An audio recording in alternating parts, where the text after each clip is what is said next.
Efforts by the diplomatic community and religious leaders to broker a deal between the CORD and Jubilee coalitions on the IEBC stalemate have yielded a number of proposals that could aid in breaking that deadlock. Narrow the gap. Hiyo inaitwa proximity talks. Na hiyo proximity talks ilikuwa na maana sana. Tulikaa kutoka asubuhi mpaka saa 10. Amongst the proposals is the reduction of the membership of the Select Committee from an initial proposed 22 to just 14, with 2 co-chairs, 1 from each coalition. That committee's sole mandate will be to discuss reforms to the IEBC. The discussions by the committee will have to be completed within 30 days. And while the discussions in the committee will be independent and insulated from outside interference, the members of the committee will be free to consult their political leadership throughout the negotiations, the product of which will be presented to both the National Assembly and the Senate and subjected to relevant standing orders for an up or down vote.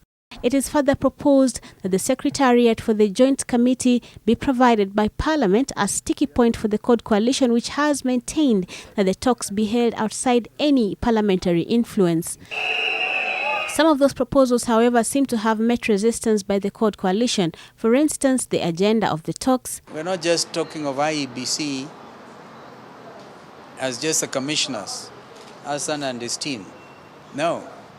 If you look at what Article 88 of the Constitution says, which establishes the IEBC, it gives you their functions, registration of voters. And that team, from next week, we are going to send them to the whole of Kenya to correct and correct views of Kenyans on only the issue of IEBC without any further delay.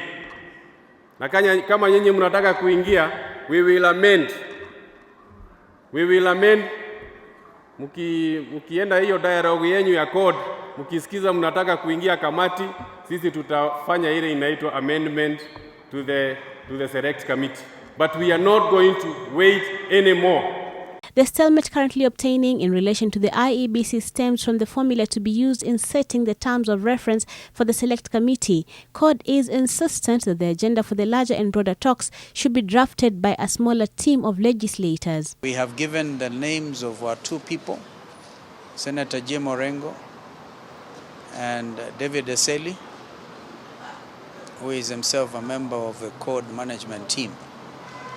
If they want another 3 names, we'll give them.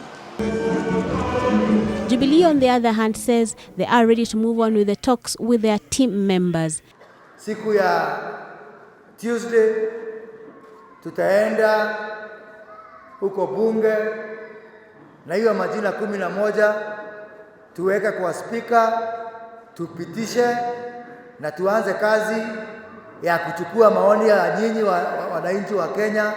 The issue of whether the talks should be held within or without parliamentary confines is also one key factor that seems to be holding back the commencement of the talks.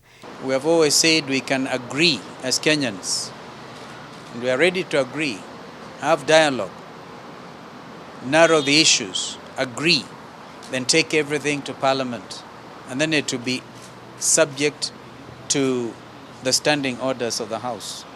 Mazungumzo ambayo tutazungumza ni katika njia ya kikatiba. The diplomatic community, alongside the religious leaders, the mediators and the crisis, will be seeking consensus on the remaining sticky issues before the talks within the Select Committee can begin. Brenda Wanga, NTV. America.